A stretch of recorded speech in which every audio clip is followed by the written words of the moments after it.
any more information tonight and we learn anything, then I'll hold a press conference to let everybody know what's going on. Are you able to speak about how this body was discovered? I know we're here in sort of a recreational area in a neighborhood. It's a trail that some of the, I guess you'd say, the local kids use to go back and forth to Weigels and what have you. So it's known around here by the kids and obviously the parents as well. So, did a kid make that discovery? We're not sure if there was two individuals that did. So I'm just going to leave it at that for right now.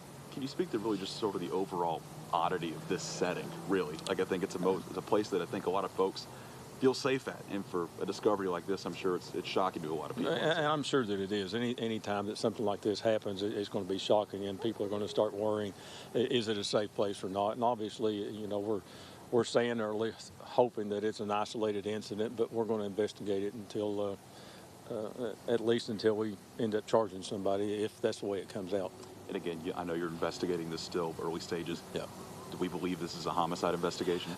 Again, the preliminaries, we're looking at everything right now. So, like I said, I'll hold that press conference as soon as we get more information this evening.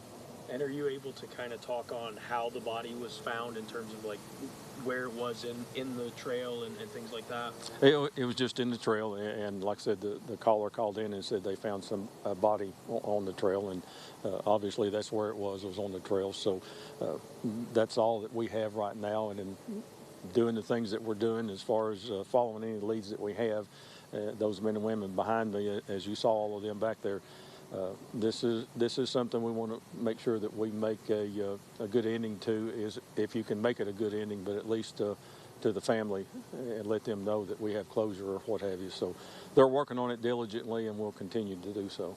And I know, like you said, you're still in the early stages of the investigation.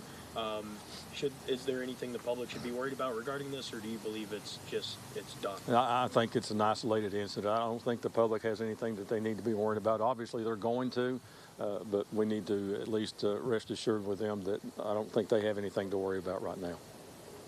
Sheriff, reiterate to them about if new developments come about in the middle of the night, that you will hold a press conference. Yes, whatever time it is, if we come up with something, we will hold a press conference to get you that information.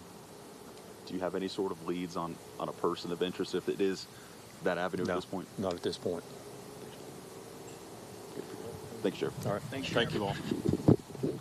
All right, we have been listening to Knox County Sheriff Tom Spangler. He is talking about a body that was found on a trail in the north part of Knox County. He alluded to two people discovering it. As far as being an isolated incident or something that everyone should be afraid of, he's calling it an isolated incident. He would not call it a homicide when he was asked, just saying that a body has been found. Of course, we're going to continue asking questions. They're going to continue investigating. And as you heard him say, as soon as he gets more information, even if it's late tonight, we'll get that information and pass it on to you on the news at 11 o'clock and also online at WATE.com.